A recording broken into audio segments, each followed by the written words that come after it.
جیسے ہی نبی کریم صلی اللہ علیہ وسلم نے فرمایا کہ زملونی زملونی، حضرت خدیجہ رضی اللہ تعالی عنہا نے آپ کو کمبل اڑا دیا، چادر اڑا دی اور بازو بیٹھ گئی، تا وقت ہے کہ آپ پر سے وہ گھبراہٹ کی کیفیت دور نہ ہو گئی۔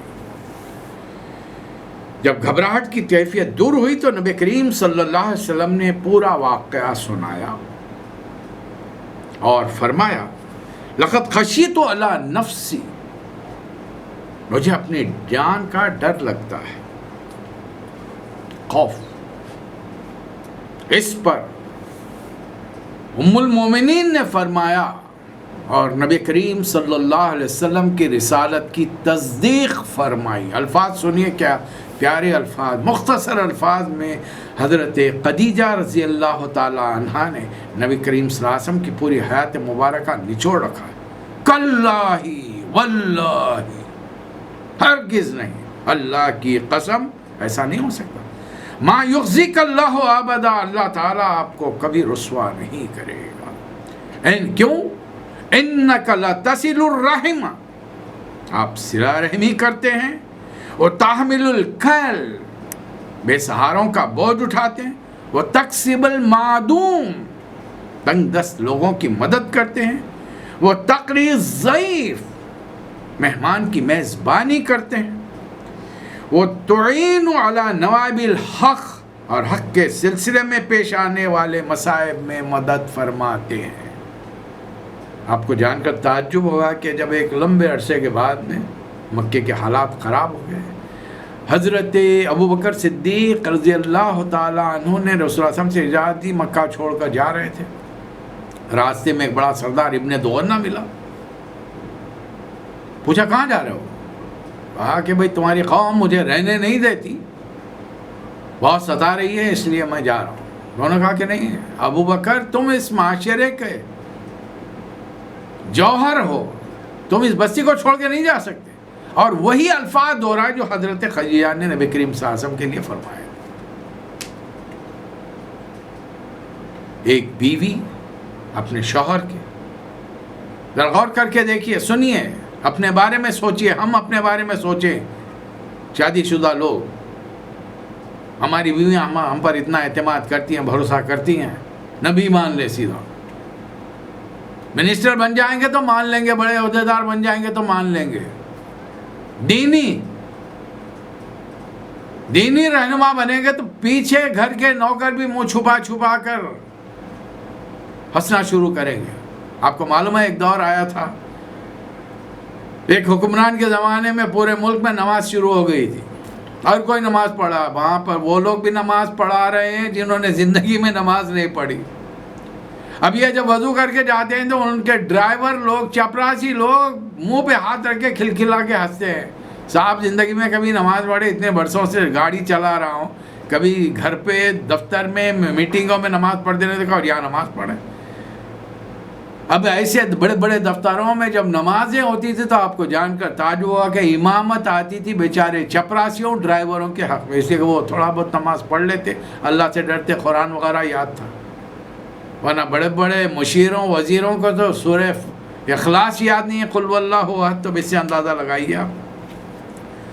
بہرحال جیسے تیسے رات کٹی، صبح ہوئی، حضرت خدیجہ رضی اللہ تعالی عنہا نے پہلا کام یہ کیا کہ رسول اللہ صلی اللہ علیہ وسلم کا ہاتھ پکڑا اور سیدھا اپنے چچا زاد بھائی حضرت ورقہ بن نوفل کے گھر پہنچ گئے۔ یہ اس زمانے میں بڑی انہوں نے تحقیق کی تھی، عیسائی ہو گئے تھے، عبرانی لکھنا جانتے تھے، عبرانی میں انجیل لکھا کرتے تھے، لیکن اس وقت بہت بوڑھے ہو گئے تھے اور تقریباً بینائی جاتی رہی تھی۔ حضرت خدیجہ نے گھر جا کر کہا کہ بھائی جان ذرا سنیے آپ کے بھتیجے کیا کہتے ہیں۔ حضرت ورقہ نے پوچھا بھتیجے کیا بات ہے؟ نبی کریم صلی اللہ علیہ وسلم نے غار حرا میں رات میں جو واقعہ پیش آیا منعن بیان فرما دیا۔ حضرت ورقہ بن نوفل نے جب سنا تو بے اختیار ان کے منہ سے نکلا، یہ تو وہی ناموس لانے والا فرشتہ ہے جو موسیٰ پر نازل ہوا کرتا تھا۔ یعنی دوسری ایک اور تصدیق مل گئی. اب روایات اس بارے میں خاموش ہیں کہ حضرت ورقہ ایمان لائے نہیں لائے، یا پھر رسول اللہ صلی اللہ علیہ وسلم کی دعوت جب کھل کر سامنے آنے والی تھی اس وقت وہ حیات تھے نہ تھے. ظاہر اس زمانے میں کوئی تاریخ داں تو تھا نہیں، یہ تمام باتیں بیٹھ کر سلسلہ وار لکھتا باہر. اب یہ پتہ چل گیا کہ یہ فرشتے کی طرف سے ہے، اللہ کی طرف سے. نبی صلی اللہ علیہ وسلم اور حضرت خدیجہ اٹھے جانے کے لیے، تو اس وقت حضرت ورقہ نے رسول اللہ صلی اللہ علیہ وسلم سے مخاطب ہو کر کہا کہ کاش میں اس وقت جوان ہوتا اور اس وقت تک میں زندہ رہتا جب آپ کی قوم آپ کو نکال دے گی تو میں آپ کی بڑی مدد کرتا. رسول اللہ صلی اللہ علیہ وسلم حیران رہ گئے. او مخرجی ہم، یہ لوگ، یہ بستی والے جو مجھ سے محبت کرتے ہیں، چاہتے ہیں، میرے فیصلوں کو سر آنکھوں پر رکھ کر قبول کرتے ہیں، یہ میری قوم مجھے نکال دے گی؟ تو فرمایا کہ حضرت ورقہ کہنے لگے کہ ہاں، جو کوئی بھی یہ پیغام لے کر آیا جو آپ لے کر آئے ہیں تو اس کے ساتھ دشمنی ہی کی گئی ہے، اور اگر وہ وقت اگر میں پالوں تو آپ کی میں زبردست مدد کروں گا. لیکن بہرحال کچھ عرصے بعد حضرت ورقہ لگتا ہے کہ اس دنیا سے رخصت ہو گئے. اب دیکھیے اس سورہ کے اندر جو باتیں ہمارے پیش نظر ہیں، پہلی چیز تو یہ کہ وہی، یہ کیا چیز، وہی کی بے شمار قسمیں ہیں. ایک قسم اللہ تعالیٰ نے رسول اللہ صلی اللہ علیہ وسلم کے بعد دنیا میں رکھ دی ہے آپ کے امتیوں کے لیے، اور امتیوں میں نیک صالحین کے لیے اچھے خواب. اور یہ ہر کسی کو ہوتی ہے اچھے خواب. حضرت موسیٰ علیہ السلام کی والدہ پر بھی ہوئی وہی، اور نبی کریم صلی اللہ علیہ وسلم کی والدہ محترمہ حضرت آمنہ آپ پر بھی وہی ہوئی. ولادت سے پہلے آپ نے دیکھا کہ آپ کے بطن مبارک سے ایک نور نکلا، آسمان کی بلندیوں تک پہنچا، دنیا روشن ہو گئی. اچھے خواب. نبی صلی اللہ علیہ وسلم کو بھی اچھے خواب نظر آتے رہے. اب وہی کی ایک شکل یہ ہے کہ فرشتہ انسانی شکل میں آ جائے اللہ کا پیغام لے کر، اور یہ کام اللہ نے ایک ہی فرشتے کو سونپا ہے، اور یہ ہے حضرت جبرائیل علیہ السلام. آدم علیہ السلام سے لے کر خاتم النبیین حضرت محمد مصطفیٰ صلی اللہ علیہ وسلم تک پیغام لانے کی ذمہ داری صرف اور صرف حضرت جبرائیل کی تھی، کسی اور کی نہیں رہی. ایک اور قسم کی وہی ہے کہ رسول اللہ صلی اللہ علیہ وسلم کے کانوں میں گھنٹیاں بجنی شروع ہو جاتی تھی،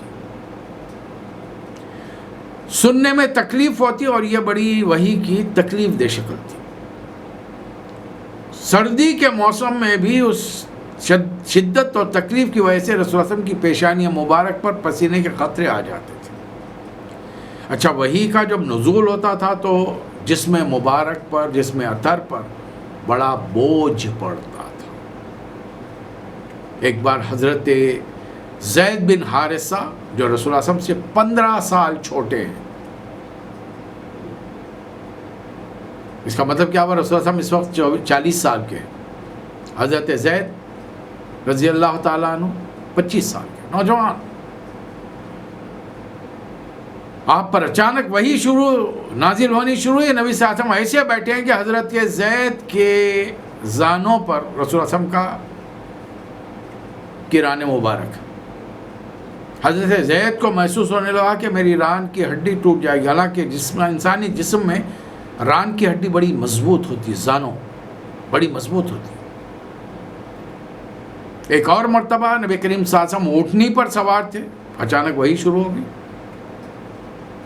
وہی کا نزول شروع ہوا کہ اونٹنی بیٹھ گئی اپنی جگہ پر. اور یہ کوئی حیرانی کی بات نہیں، قرآن نے صاف صاف فرما دیا ہے، یہ تو قلب محمدی تھا صلی اللہ علیہ وسلم جس نے قرآن کو ریسیو کیا ہے، ریسیپینٹ وصول کیا ہے. ورنہ اگر یہ قرآن ہم کسی پہاڑ پر اتارتے تو کیا حال ہوتا؟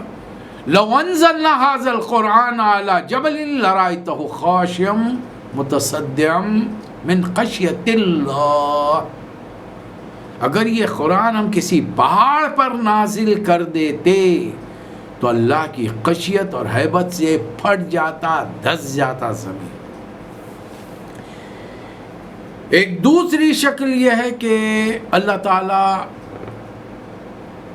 پردے کے پیچھے سے بات کرے، اور اللہ تعالیٰ نے رسول اللہ صلی اللہ علیہ وسلم سے بات کی۔ نبوت کے 12ویں سال جبرائیل آئے، اللہ تعالیٰ آپ کو یاد فرما رہا ہے، عرش پر 7 آسمانوں کے اوپر اللہ کا عرش ہے۔ جو قرآن کی آیتیں ہم پریکٹیکل وہی سمجھیں گے، ہم کو اس میں دماغ لڑانے کی، فلسفے پیش کرنے کی، اس کی تعویلات کرنے کی ضرورت نہیں۔ ایسے کہ انسان کی پہنچ ابھی تک پہلے آسمان اور اس کی مسافت کے بارے میں معلوم نہیں کر سکا انسان، تو پھر دوسرا تیسرے کے بارے میں انسان کیا معلوم کرے گا؟ ہو سکتا ہے آنے والے دور میں اللہ تعالیٰ کچھ ایسی سہولتیں دے انسان کو، اس لیے کہ اللہ نے قرآن میں وعدہ کیا کہ عنقریب ہم تمہیں وہ باتیں بتائیں گے کہ تمہیں یقین ہو جائے گا کہ اس کائنات کا خالق و مالک ایک۔ تو معراج کے موقع پر اللہ تعالیٰ نے من ورائی حجاب، پردے کے پیچھے سے بات کی، یا اللہ نے کبھی دل میں بات ڈال دیا، ڈائریکٹلی بات ڈال دی بغیر جبرائیل کے، یہ بھی ہوا ہے۔ نبی کریم صلی اللہ علیہ وسلم کو اللہ تعالیٰ نے حکم دیا کہ جب حضرت زید طلاق دے دیں، حضرت زینب بنت جحش رضی اللہ تعالی عنہا کو، جو رسول اللہ علیہ وسلم کی پھوپھیزاد بہن ہے، تو نبی صلی اللہ علیہ وسلم آپ ان سے نکاح کر لیجیے۔ اسے کہ یہ عربوں میں جو روایت ہے اور جو رسم ہے، منہ بولے بیٹے کو حقیقی بیٹا سمجھنا، اللہ تعالیٰ اس رشتے کو نامنظور کرتا ہے۔ وہ کہ آپ نے بھی حضرت زید کو اپنا بیٹا کعبۃ اللہ کے پاس لے جا کر ڈکلیئر کیا تھا، اعلان کیا تھا کہ یہ آج سے میرا بیٹا ہے، مجھ سے وراثت پائے گا، لیکن اللہ کے ہاں یہ رشتہ قابل قبول نہیں۔ اب وہ چونکہ منہ بولے متبنہ بیٹے کو حقیقی بیٹا سمجھ کر اس کو جائیداد میں بھی حصہ دیتے تھے اور بالکل محرم رشتہ دار کی طرح سلوک کرتے تھے، اللہ فرما رہا نہیں، یہ محرم نہیں ہو سکتا، نامحرم ہے، لہٰذا اب اس کی بیٹی بیوی سے کوئی شادی نہیں کرتا تھا، حقیقی بیٹے کی بیوی بہو سمجھ کر نہیں، اللہ فرما رہا ہے کہ نہیں، آپ کو نکاح کرنا پڑے۔ پورے قرآن میں کہیں لکھا ہوا نہیں۔ اور جب نبی کریم صلی اللہ علیہ وسلم سوچ میں رہے تھے کہ میں کیسے کروں، معاشرے میں کیسی بدنامی ہوگی، اللہ تعالیٰ نے قرآن میں فیصلہ کر دیا، وَزَوَّجْنَا کہا، ہم نے آپ کا نکاح کر دیا۔ ایک اور مرتبہ آپ کو اللہ نے خواب کے ذریعے وحی دی، نبی صلی اللہ علیہ وسلم نے اعلان کر دیا میں عمرہ کر رہا ہوں، حالانکہ خواب میں ہے، گئے، عمرہ تو نہیں ہو سکا، ایک معاہدہ ہو گیا صلح حدیبیہ 6 ہجری کے اندر، واپسی پر اللہ تعالیٰ نے سورہ فتح نازل فرما کے کیا فرمایا، لقد صدق اللہ رسول اللہ الرؤیا بالحق، اللہ نے جو خواب دکھایا تھا وہ سچا کر دیا، حالانکہ کیا ہو، خواب ہی تھا نا وہ، لیکن اللہ کے دکھائے ہوئے خواب نبی کے لیے اللہ کا حکم کا درجہ رکھتے ہیں۔ اس کے علاوہ ہر مخلوق پر وحی ہوتی ہے، انسانی بچہ وحی کے تحت ماں کا دودھ پیتا، اسے کیا معلوم کیا دودھ کیسے پینا چاہیے دودھ، چڑیا کا بچہ منہ کھولتا ہے، ماں لا کر منہ میں غذا ڈالتی ہے، کھا لیتا ہے، 1 دن 2 دن میں اڑنا سیکھ جاتا ہے۔ کون ہے ٹریننگ دینے والا، اس کو اڑنے کی ٹریننگ کرنے والا؟ مچھلی کا بچہ پیدا ہوا، انڈے میں سے نکلا، تیرنا شروع کیا، اس کو سوئمنگ کس نے سکھائی؟ شہد کی مکھی کس نے سکھایا؟ مختلف باغوں میں جائے، مختلف پھولوں کا رس چوسے اور لا کر ایک جگہ جمع کرے، کس نے سکھایا اس کو؟ قرآن میں اللہ فرما رہا ہے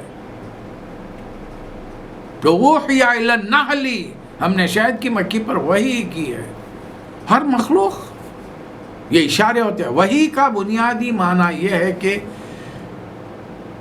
اشارہ کرنے والا جسے اشارہ کر رہا ہے ان دونوں کے علاوہ کسی دوسرے کو پتہ نہ چلے، خفیہ پیغام دینا، چھپا ہوا پیغام، خاموش طریقے سے کہ کسی تھرڈ پرسنالٹی کو پتہ ہی نہ چلے۔ اور اب جو وحی کی قسم باقی رہ گئی ہے وہ ہے اچھے خواب، جو اس امت کے صلحاء کو، دینداروں کو بتائے جائیں گے۔ بہرحال اس دن حضرت ورقہ بن نوفل کے پاس سے واپس ہونے کے بعد جبرائیل آ گئے، نبی کریم صلی اللہ علیہ وسلم کو وضو کا طریقہ بتایا اور 2 رکعت نماز پڑھنے کا طریقہ بتا دیا۔ ابھی نماز فرض نہیں ہوئی، یاد رکھ لیجئے، ابھی بڑا لمبا وقت لگے گا۔ نبوت کے 12ویں سال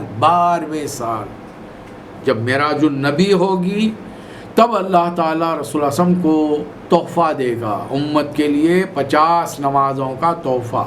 نہیں پریشان مت ہوئیے۔ حضرت موسیٰ واپسی میں حضرت موسیٰ علیہ السلام سے ملاقات ہوتے رہی، پھر موسیٰ علیہ السلام کے مشورے پر نبی صلی اللہ علیہ وسلم بار بار جاتے آتے رہے، اور آخری میں پتہ چلا کہ اللہ تعالیٰ نے فرمایا کہ بس اب 5 پڑھیے، آپ کی امت 5 نمازیں پڑھے گی۔ موسیٰ علیہ السلام کو پتہ نہیں کیا اندازہ تھا، انہوں نے کہا کہ مجھے میری قوم کا اندازہ ہے، اور میری قوم جسمانی اعتبار سے طاقتور بھی تھی، صحت مند بھی تھی، آپ کی امتی ذرا ضعیف اور کمزور رہیں گے، اسے اور کم کرائیے۔ شاید انہیں اندازہ تھا کہ محمد صلی اللہ علیہ وسلم کی امت کی ایک بڑی تعداد فجر اور عصر کے لیے بڑی کسل مندی کا مظاہرہ کرے گی۔ آج بھی اس امت کے بدترین دشمنوں نے چیلنج کیا ہے موسیٰ علیہ السلام کے امتیوں نے، ان کے برائے نام ماننے والوں نے، حالانکہ وہ ان کے امتی کہلاتے ضرور ہیں لیکن ان کی چیزوں پر عمل نہیں کرتے۔ ان کے ماننے والوں نے امت مسلمہ محمد صلی اللہ علیہ وسلم کے امتیوں کو چیلنج کیا کہ جب تمہاری مسجدیں فجر کے وقت ایسی بھری ہوئی رہیں جیسا جمعہ کی نماز کے لیے ہیں، تو پھر اس وقت تم ہم پر فتح پاؤ گے۔ آج بھی دیکھ لیجئے، صرف 1 مہینہ پتہ نہیں کیا ہو جاتا ہے کہ رمضان میں ہر کوئی مسجد میں نماز پڑھنے فجر کو چلے آ رہا ہے، کھچا کھچ بھری ہوئی ہیں مسجدیں۔ پہلی شوال سے سارا میدان صاف۔ کیا 11 مہینے اللہ تعالیٰ نظر نہیں آتا ہم کو، یا ہم پر نظر نہیں رکھتا، دیکھتا نہیں ہم کو، ہمارا ریکارڈ نہیں ہے؟ پھر کرامن کاتبین بیٹھے ہیں، ہر 12 گھنٹے 14 گھنٹے کے بعد رپورٹ لے کے اللہ کے پاس جا رہے ہیں۔ عصر میں آنے والے فرشتے فجر تک رہتے ہیں، تمام رپورٹ، رات بھر ہم نے کیا کیا رپورٹ لے کے جاتے ہیں۔ فجر میں آنے والے دن میں عصر تک رہنے ہیں، دن بھر ہم نے کیا کیا رپورٹ لے کر جاتے ہیں۔ نماز کی رپورٹ نہیں جاتی اللہ کے پاس۔ لوگوں نے ہمت کیسا ہوئی لوگوں کے ہمیں چیلنج دینے کی، اس لیے کہ ہم نے عملی طور پہ وہ کر کے بتا دیا۔ اس لیے علامہ اقبال نے کیا درد بھرے لہجے میں کہا ہے، کس قدر تم پہ گراں صبح کی بیداری ہے، ہم سے کب پیار ہے ہاں نیند تمہیں پیاری۔ کسی اور شاعر نے بھی کیا دل جلا کے کہا، مسجد تو بنا دی دم بھر میں ایما کی حرارت والوں نے، من اپنا پرانا پاپی ہے برسوں میں نمازی بن نہ سکا۔ اور نمازیں بھی وہ نہیں حضرات گرامی جو لاشعوری کی نمازیں بر صغیر کے لوگ پڑھتے ہیں، بلکہ گزشتہ 40 سال سے مسقط کی سرزمین پر ہوں، یہاں پر بہت ساروں کے ساتھ رہنے بسنے بات چیت کرنے نمازیں پڑھنے کا موقع ملا ہے، بہت سارے عربوں کے ساتھ۔ آپ کیا سمجھتے ہیں صرف مادری زبان عربی ہو جائے تو قرآن سمجھ میں آ جائے گا؟ میں نے ایسوں کو بھی عربوں کو سے ملاقات ہوئی ہے جو صحیح طور پہ اذان دینا نہیں جانتے، جن کی تلاوت صحیح نہیں ہے، ان کی بنسبت میری تلاوت صحیح تھی، حالانکہ ہندوستان سے میرا تعلق ہے۔ اٹک اٹک کے پڑھ رہے تھے وہ۔ آپ کیا سمجھتے ہیں قرآن سمجھ میں آ جائے گا اللہ کا کلام؟ اردو انگریزی ہم بہت ساری زبانیں جانتے ہیں نا، کیا آپ کے خیال میں ہمارے اردو کی شاعری میر تقی میر، مرزا غالب، اسد اللہ خان غالب، علامہ اقبال، یہ سارے ان کے کلام ہمیں سمجھ میں آ جاتے ہیں؟ کسی کی ضرورت نہیں ہے ہم کو۔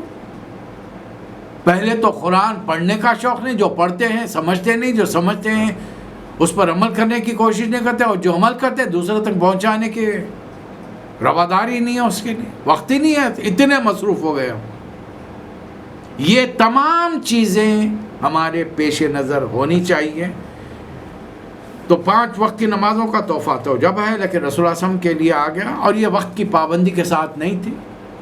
جب آپ کو فرصت مل جائے گی آپ 2 رکعت کی شکل میں نماز ادا کر دیا کریں، اس لیے کہ قرآن کے نزول کا سلسلہ شروع ہو رہا ہے، اور اس ضمن میں پہلی وہی 5 آیتیں سورۃ العلق،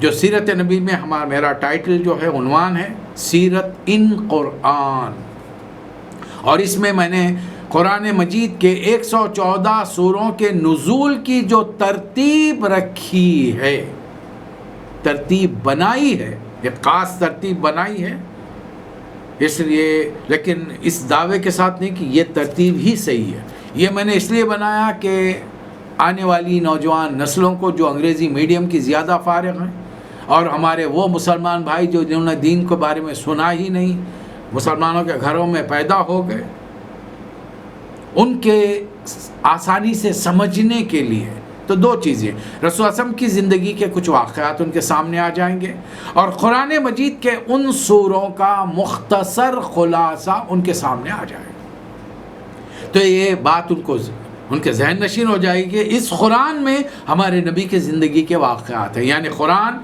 اللہ صلی اللہ علیہ وسلم کی تاریخ ہے، ہسٹری ہے، آٹو بایوگرافی ہے۔ اب صرف اللہ کا کلام ہے، تقدس سے آنکھوں سے لگا کر چوم کر غلاف میں اسے بند کر کے الماری کے اوپر رکھنے والی بات نہیں ہے، اس میں ہمارے نبی کی سیرت ہے، ایک ایک سورہ کے نزول کے ساتھ میں آپ کو مختصر دلیلیں دیتا ہوا تقریباً سوروں کے بارے میں نے اسے یہاں لیا ہے 4 نمبر پر، 5 نمبر کیوں لیا، اس کی وجوہات میں دیتے ہوئے، لیکن وہ کوئی قطعی چیز نہیں ہے۔ آپ کبھی بھی خدا کے واسطے علماء کی چیزیں، ان کی تحریروں کو سامنے رکھ کر میری ان تقریروں کے مقابلہ موازنہ نہ کریں براہ کرم۔ ایک طالب علم کی کوشش ہے، اور اس ٹاپک پر یہ پہلا سلسلہ ہے جو دنیا والوں کے سامنے آ رہا، کسی زبان میں دنیا کے ورلڈ، ساری دنیا میں، اسلامی پوری مملکتوں میں کسی زبان میں نہ تقریریں ہیں نہ تحریریں ہیں۔ اللہ تعالیٰ نے اس گنہگار کو یہ توفیق دی، ایک کوشش آپ کے سامنے پیش کرنے کی میں جسارت اور جرت کر رہا ہوں، اس لیے کہ اسے توجہ سے سنیے، البتہ جہاں آپ محسوس کریں مجھے مطلع کیجئے، جو وہ فیس بک پیج ہے اس کے کمنٹس کے ذریعے یہ تمام چیزیں آپ کے پیش نظر رہیں گی، یا جب کبھی آپ کو موقع ملے کانٹیکٹس نمبر مل جائیں گے، پھر آپ یہ تمام چیزیں اپنے مشورے دیجئے انشاءاللہ تعالی۔ اس میں بڑی گنجائش ہے، یہ جو سلسلہ سیرت النبی، سیرت ان قرآن کا میں پیش کر رہا ہوں، اس نیت اور اس آرزو، تمنا، دعا کے ساتھ کہ اللہ تعالیٰ اس امت میں سے کسی ایک اور بندے یا بندی کو اٹھائے، وہ اس چیز کو غور کرے، اس پر تیاریاں کرے، اور بڑے دلکش انداز میں، دل نشین پیرائے میں، بڑی موعظت کے ساتھ، درمندی، دل سوزی کے ساتھ، بڑے جامع انداز میں پیش کرے، اس لیے کہ میری تقریر کا انداز بہت ہی بگڑ ہے، معاف کرنا، اس لیے کہ وجوہات یہ رہی کہ جب میں نے تقاریر کا سلسلہ شروع کیا تو ابتدا میری ہوئی کیمپوں میں، جہاں پر زیادہ تر مزدور حضرات رہتے تھے، باوجود یہ کہ عثمانیہ یونیورسٹی حیدرآباد سے اردو میں ایم اے کی ڈگری حاصل کرنے کے، اب مجھے اپنی زبان کو توڑ مڑوڑ کر آسان سے آسان ان الفاظ میں پیش کرنے کی ضرورت پیش آئی جو عام عوام کو سمجھ میں آ سکے۔ میرا مقصد یہ نہیں تھا کہ میں تقریر کروں لوگ واہ واہ کرتے رہے، میرا مقصد بنیادی تھا کہ میں نے جو چیز سمجھی ہے اپنے سننے والوں کو سمجھاؤں، لہٰذا اس کام کے پیش نظر زبان تھوڑی بگڑ گئی ہے، اس کو نظر انداز کیجئے، کوشش کیجئے کہ آپ اسے اور خوبصورت انداز میں دنیا والوں کے سامنے پیش کریں۔ یہ کچھ گزارشاتی پہلی وحی آج آپ کے سامنے رکھی۔ اب چونکہ نماز فرض ہو گئی، اس لیے میں نے سورۃ الفاتحہ کو سیرت میں 2 نمبر پر رکھا ہے، انشاءاللہ اس پر گفتگو ہوگی۔ اللہ تعالی مجھے اور آپ کو توفیق عطا فرمائے۔ وآخر الدعوانا ان الحمد للہ رب العالمین۔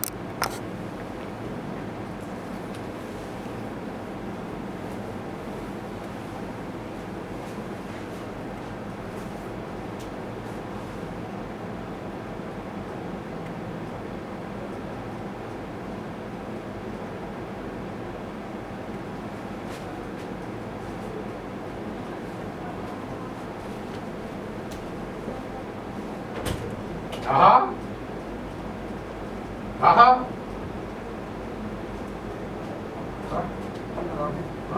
ہمارا کیا ہونا نہیں ہم آگے بول رہے ہیں آپ کو ابھی ٹائم ہے ہم تو ختم کر دیں وہاں پر کتنا ہے 2-3 منٹ ہوں گے 4 منٹ ہاں 4 منٹ ہے